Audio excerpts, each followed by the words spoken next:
Okay, let me ask you this question. This is a question I've been asking millionaires like yourself for 34 years, long time, right? You were 4 years old when I started doing this, right? So I didn't talk to you then, but now we're catching up 34 years later. What is it about, I mean, what I call self-made millionaires, you used to say team-made millionaires, but people that become millionaires, especially like you at a very young age, I call you guys, and they're known, of course, as statistical anomalies. You know, you guys are 1 in a million, literally. What is it about people like you that are able to create something from nothing? I mean, because let's just take it in the context of World Financial Group, okay? I don't know what percentage you would be in, but certainly you would be in the top 1% of anyone that's ever gotten in WFG in the whole history of the company, right? So all these people, all these very smart people, some of them far more educated, formally educated, right? Went to college, have master's degrees, doctorates. I mean, I've met people in WFG that went to Harvard, right? And you have met many more than I have. What is it about guys like you that make it big and make it young compared to all the hundreds and hundreds of now millions of people? Or I think it's 2 million people have gotten in WFG. I forgot. I read the number yet. During the book, it was some astronomical figure. I forget what it was, in the millions that have gotten in and either stayed or left or whatever. So you're in this tiny, tiny group of people, these anomalies in World Financial Group. What is the secret sauce? What makes you so special? It's got to be something. And first of all, I don't look at it necessarily as something from nothing, because without the WFG system and leadership and everything that's in place already, I don't think that my life would have turned out this way. I didn't have to come in and think up World Financial Group and put infrastructure in place and all of that sort of thing. The model was there. The mentorship was there. Everything was there for me to plug into. But if I was trying to figure out a bit of the secret sauce, there's a few things that come to mind. One of them is a crazy burning desire. I think that most people approach our business and most people approach their goals and dreams in general from a standpoint of, well, it would be great to lose 20 pounds, or it would be great to pay off my debt, or it would be great to make an extra $1,000 a month. They don't put it to themselves in a way that it's do or die, that they have to do it, that it's so important. Rich Thaler uses the phrase, they want it bad. They want it so bad. And so I think that the first common trait with people in our company that make a lot of money, and just entrepreneurs in general, I think that they want it bad. They have a crazy high level of desire, and they just want it so bad, and they allow themselves to want it so bad. Second is that I think that people that are successful in business, they find a way to believe that they could do it. And in our model, I think it makes it easier and it gives us a big advantage that we have all of these examples of success all around us. And so I remember when I was having a bad day or just a challenge, whatever it might be. And in our office, when I first started, Real Me Showed was around $160,000, $170,000 a year in income when I first started. It's over $5 million today. Right. And in our office, a short period of time into the business, there was 3 people that were making $100,000 a year. That was it. Right. But for me, those 3 were enough. Sure. That was evidence that it worked. One of the guys used to work in the oil field. Another one used to be a butcher. And then there was Real and Claudette that used to own a jewelry store. Okay. And I thought all of these are good people. I like them. They work hard. But I said, I don't see anything about them that is so special that I can't do what they're doing. Right. And so I just found a way to let myself believe that if all of these other people could do it, that I could do it too. And then the last one that I'll mention, and this is the type of question that the answer could just go on forever. Probably do a whole interview just on this one question. But and the last one would be, and it certainly ties into the desire, but they become obsessed. And I think it's a healthy obsession because it's something that's good for you. It's not getting obsessed with video games or something that's not good for you. Right. But they become obsessed with being successful. And in my mind, in what I did for a period of time in my life, I had time for my family. If somebody is a person of faith, then they definitely have time for that. So they have time for their family and they have time for their faith. But for a short period of time, they may not have time for much else. Right. And so aside from my important friends and family, I pretty much allowed WFG to take over my life for about 5 to 7 years. Now, luckily, there's a ton of social element built into our business anyways. Right. It's not all just sitting at a desk 24 hours a day. There's a lot of social fun element to our business anyways. But I was willing to, there were some things that I gave up. I gave up golf, which is also a convenient excuse now because I'm a terrible golfer. I could say, well, I quit golfing for 5 years. What do you guys expect? Yeah, exactly. I always say to people, I would rather be rich than good at golf. Exactly. Right? Yeah. But that was something I made a decision early in my career that I was going to refuse any opportunity to play golf until I got promoted to being a CEO MD. Okay. So, and that turned out to be about 5 years. And there was a couple things that really tested me along the way. One of them, I qualified for a company trip to go to Pebble Beach, one of the most beautiful places in the world and one of the most renowned golf courses in the entire world. Sure. So I took my wife on the trip. We accepted the trip to go with everybody and have that experience, which is amazing, as I'm sure you've been there many times. And then the invite came up, hey, let's go golfing. So somebody else paying to take me golfing at Pebble Beach. I'm there. It's not like I'm working while I'm there. Right. And I turned it down because in my mind, I had made the decision I'm not playing golf until I get to CEO. Wow. And then a little bit after that, That's and this intense. is when I was getting close. And this one might have been kind of dumb, but I'm happy with how my life turned out. But I got a call from WFG head office, and he said, you play golf, right? I'm like, well, kind of. I don't golf right now, not until I get my CEO promotion. And he said, oh, that's too bad. We're rounding up a couple guys in one of the Aegon jets.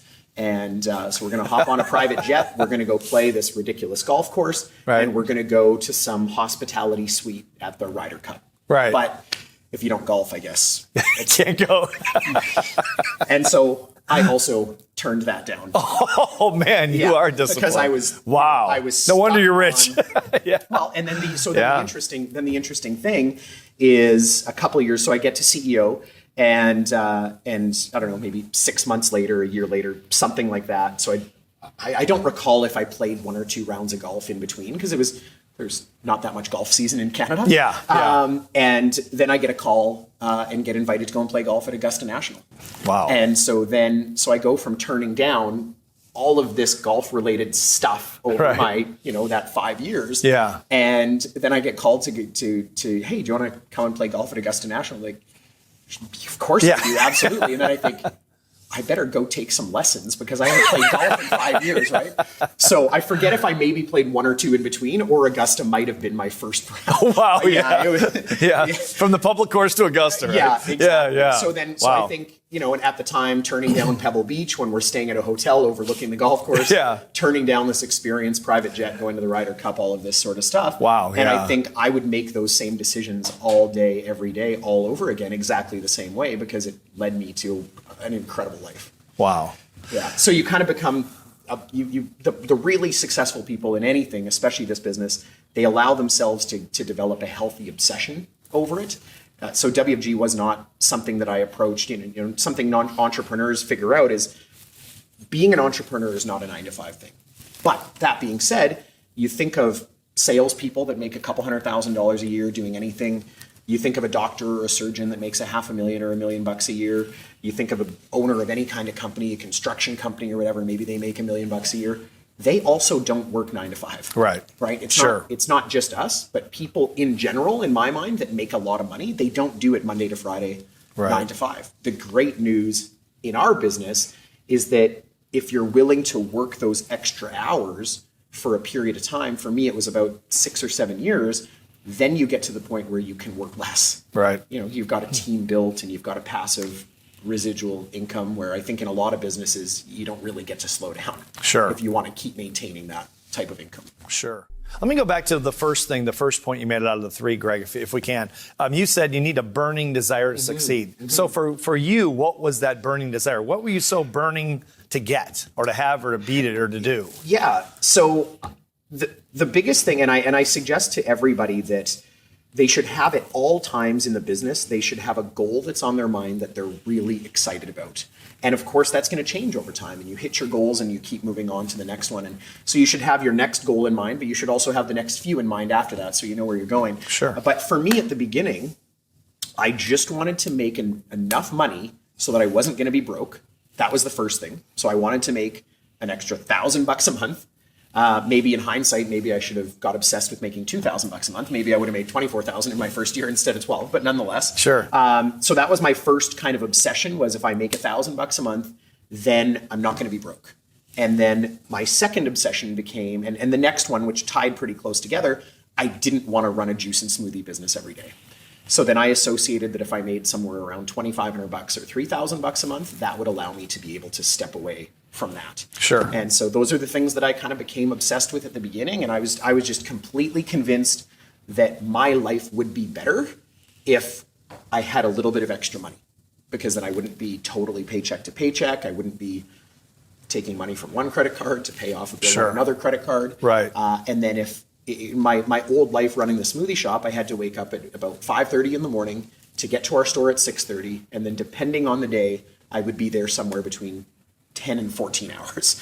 And I realized that was not the life that I wanted to have. So I was just so convinced that if I could work with WFG on a full-time basis, of course I wanted to make a couple $100,000 a year and eventually millions of dollars a year. But initially, just making enough that I wouldn't have to go and pour smoothies for 60 plus hours a week. So that's what I got obsessed with, was that next goal. So in the beginning, it wasn't about driving a Ferrari or making $1 million. You were just trying to get out of the smoothie business, have some extra money. And that stuff was always on my mind. Okay. But maybe somebody taught me, or maybe it just kind of made sense to me that I focused more on my kind of next task at hand. And I think that my reasoning for that, and I still do that today, and I still suggest to my teammates that they do that today, because I think if we're too focused on what we want our life to look like 10 years from now, then we might not feel that what we do today is really going to have much impact on that, because it's so far away. Sure. Whereas if we're focused more on something that we can accomplish in the next 3 to 6 months, I know for myself personally, I feel that what I do today actually impacts my life in the next 3 to 6 months. So I encourage people to focus more on the next 3 to 6 months, still have those big picture ideas and goals and business plans and all that sort of thing, but focus a little bit more on the next task than that stuff that's way in the distance. Okay. Well, what's the number one thing you'd say after the 16 years you've been doing this, your course of one of the highest level people in the history of the company? What's the number one thing, if you had to, I know it's hard to do, but if you had to isolate it, the number one thing you've learned that made you so successful and continues to make you so successful in this business? Wow, that's a big question. Yeah, it's a big question. I know. It's a big question. It's a hard question to answer. I would say the big thing that, because again, there's so many answers, whether it's mental toughness and work ethic and obsession. But if I try to be a little bit more tangible, something really in our business that everybody should be able to relate to, I'm big on talking about activity. That's probably the most consistent message that I ever try to share and work on with my team, because I want what I talk about to be a combination of intangibles, big picture, mental toughness, but we also need to teach people what to do.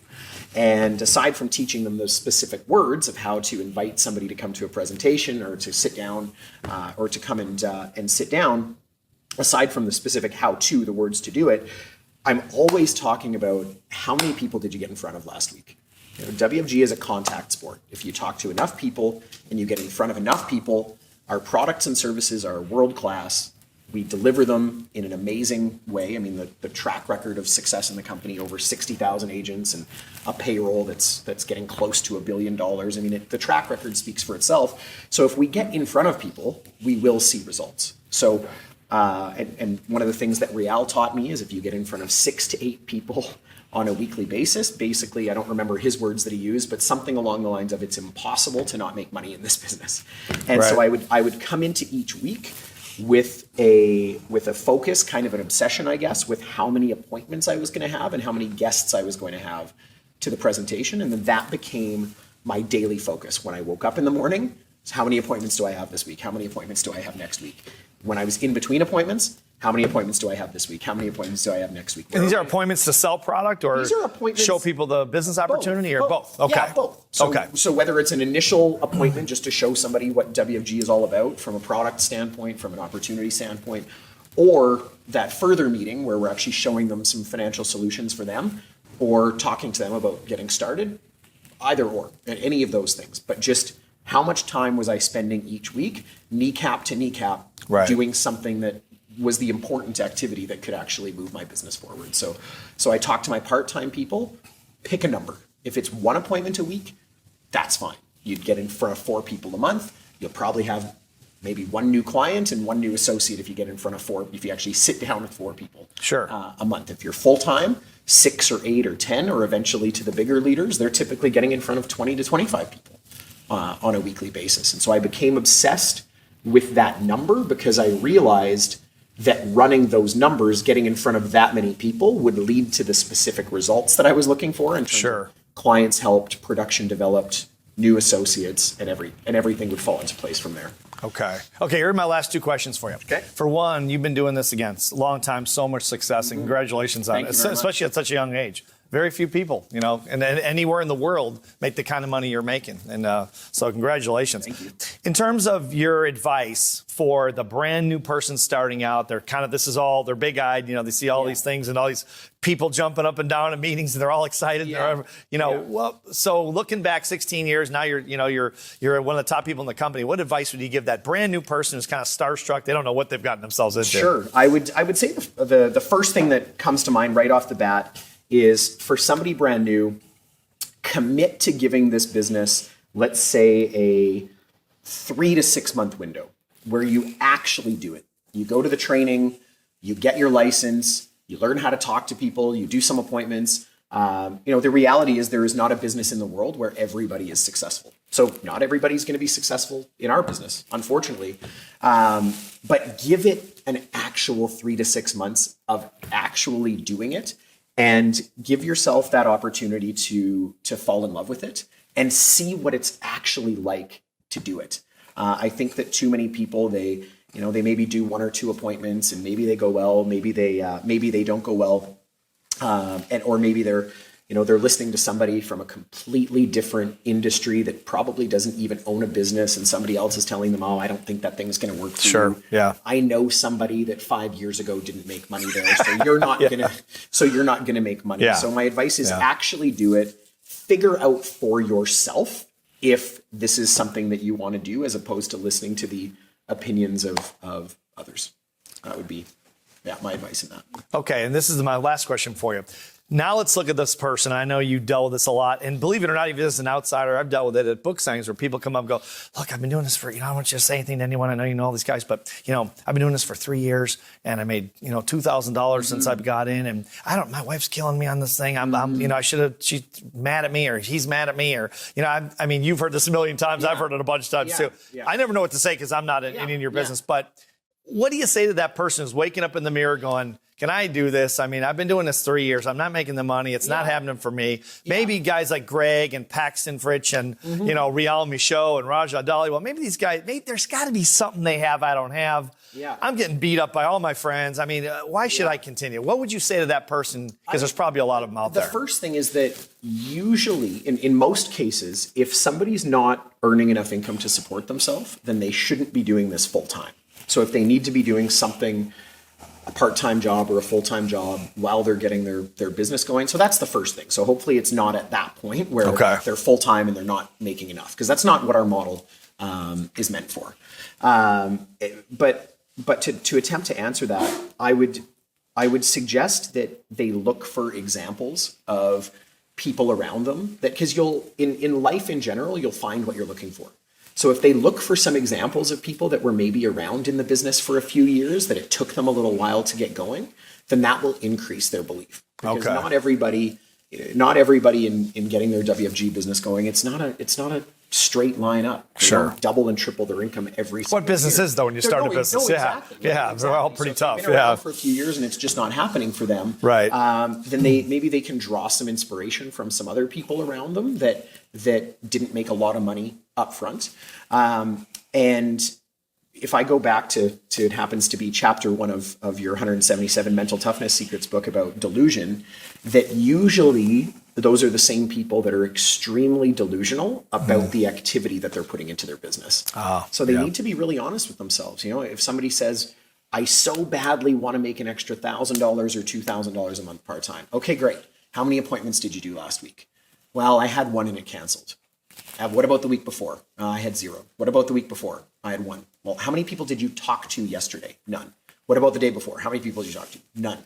So they're delusional that just because they've been hanging around, coming to meetings once or twice a week or whatever it happens to be, right, that they're confusing that with being the activity that makes money in our business, where the activity that makes money in our business is either being on appointments or talking to people to set an appointment or invite them to come to a presentation. Sure. So how much of that time have they spent? So then they might have to drill down a little bit further and say, well, what's the cause that I'm not talking to a lot of people and I'm not booking a lot of appointments? Well, maybe they don't have a very strong why. Well, and the simplest way that they could figure that out, I've never really understood people that have a hard time figuring out their why, but basically it comes down to who do they love and what's their dream. So think about those things. Who do they love? What's their dream? That's probably going to help them formulate their why. And then if their why isn't strong enough and they work on that, their why gets stronger, then probably they haven't put enough work into just the skills of the business. Some people just kind of think, oh, I don't need to learn these scripts. I'll just call people or talk to people and they'll come out.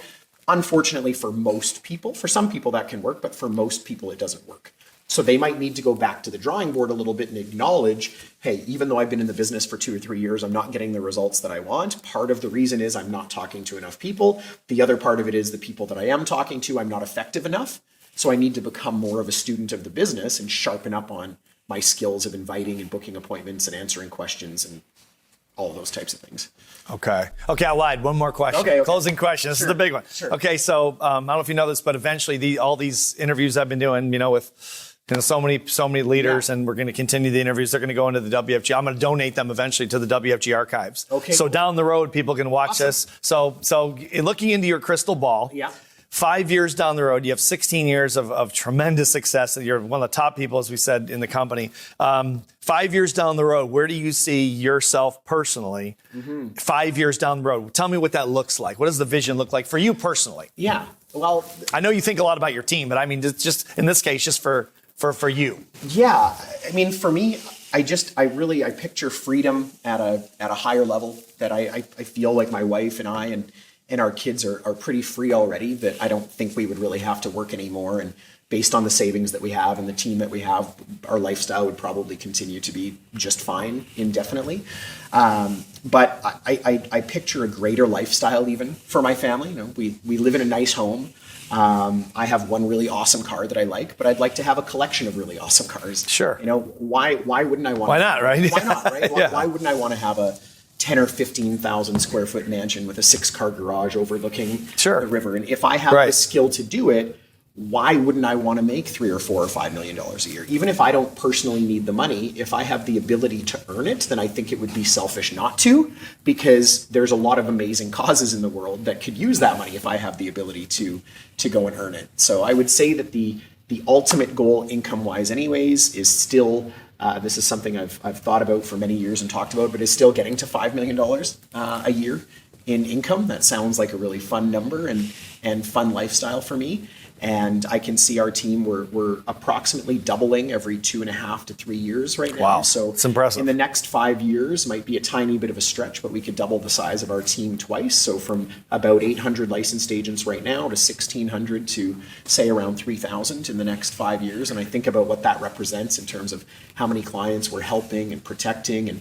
And we're at the point now where our team, our agency, has helped so many clients that unfortunately, the stories kind of pour in terms of the things that we've done to help clients and protect families, and whether it's disability insurance, where one of our clients got hurt and now because of our policy they're able to support their family with the $3,000, $4,000, $5,000 a month that they need coming from their policy, or a critical illness. One of our agents just had a client just a few weeks ago that got a claim check for $50,000. Wow. And they weren't able to work as they're doing their chemo and all of that type of thing. So or people that are passing away in accidents or sicknesses or things like that because of our company and because somebody from our team got licensed, learned the words, went and sat down with them, helped out that client, put something suitable in place, and now that family is much, much, much better off financially because of what we did for them. So I just love that. I mean, it's terrible that these things happen to people, but at least they're protected. But these stories pour in, and it makes it so real how important what we do is for people. And so I picture 5 to 10 years down the road, the hundreds and hundreds and hundreds of millions of dollars that we'll have helped people to be saving for retirement, and the billions and billions of dollars of insurance coverage that we're going to have in place for these families. And so that's something that I think about and picture as time goes by, that impact that we're making. And it just feels amazing to be a part of that. All right, how about predictions? This will be my last question. I know you guys are flying out today. Predictions, because I have this thing in my head now. I think Edmonton Oilers are going to win this.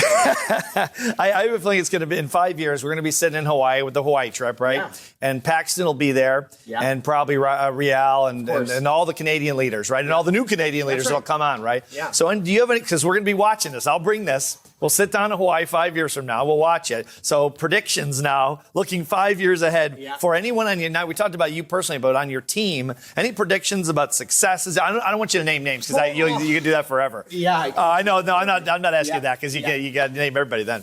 But any predictions you have? Now we're sitting there, probably having a drink, maybe two, and we're watching this, and we'll say, oh, what did you predict? Let's go back and see if it happened. What do you predict?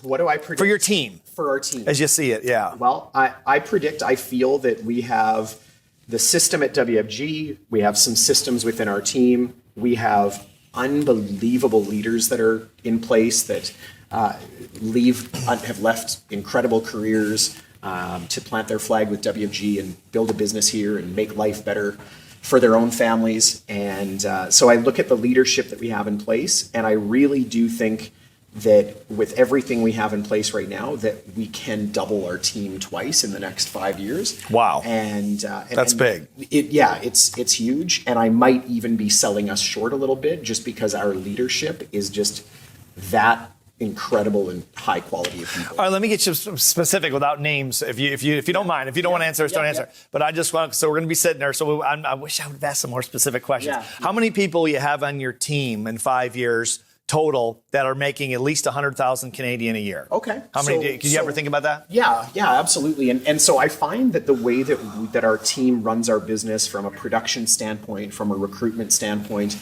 that everything grows pretty in step. And so back to the theme of doubling every 2.5 to 3 years. Right now we have last I counted, I think about 35 people on our team that make a 6-figure income. That's a lot. Yeah, and that's probably, it's hard to say what am I the most kind of proud of, but that would be something that I'm super proud of. It's a big deal. Because it just goes to show that we have people that are making great decisions, they're getting great training, they're creating great lifestyles and for their family, great incomes. And so if we go from 35 to 70 to 140, let's push it a little bit, throw an even number out there of having 150 people 5 years from now. 150 people. You heard it right here, 2018. Yeah. You guys heard it. Our studio audience heard it. Yeah. Okay, how about $1 million or above? $1 million and above. He's taking deep breaths now. He's like, I didn't think he was going to ask me that. I don't like to put myself out there for things. You don't have to name anybody, just no, numbers, just people. But we've got $1 million earner right now on our team aside from us. That's phenomenal too.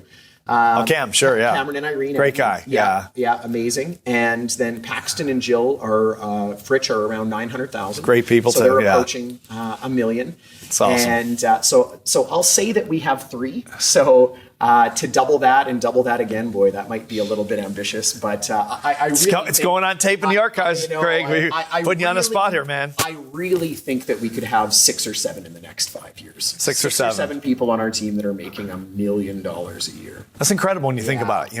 Yeah. I mean, you go from all the way where we started with the slushy, not slushy, Slurpee. No. Rial calls it Slurpee. Slurpee. That's what I was going to say. Slurpee. See, that's our age group. We call it Slurpee. That's what we're used to. Yeah, exactly. It got to me. I was going to say Slurpee, and I went to slushy. Yeah, that's what Zayers and he makes a motion slushy, like this. He says, Greg used to make Slurpee, and he's like churning butter. I'm like, Rial, first of all, it wasn't a Slurpee, and second, we had blenders. We didn't churn butter. Exactly. We're old, that's what we remember. Yeah, So you go from the smoothie. I couldn't come up with it. So all the way from smoothies, you make a decision, and then 5 years from now you got $3 million earners. Then you go to 6, 7. It's pretty amazing when you think about it, the lives that changed because of because that one phone call, you got the decision. And 5 years from now, it'll be even more. A name on a list, to a phone call, to a Yeah. meeting in a coffee shop. And all these lives are affected in a ripple effect. Yeah. Man, congratulations. I appreciate you coming to the mansion, Thank Greg. you so It's much. good to see you as Thanks always. for having us, Thanks Steve. for Appreciate that a lot. Congratulations. Thank you. So that's all from the Bone Allen Mansion. Thanks for watching. We'll see you next time.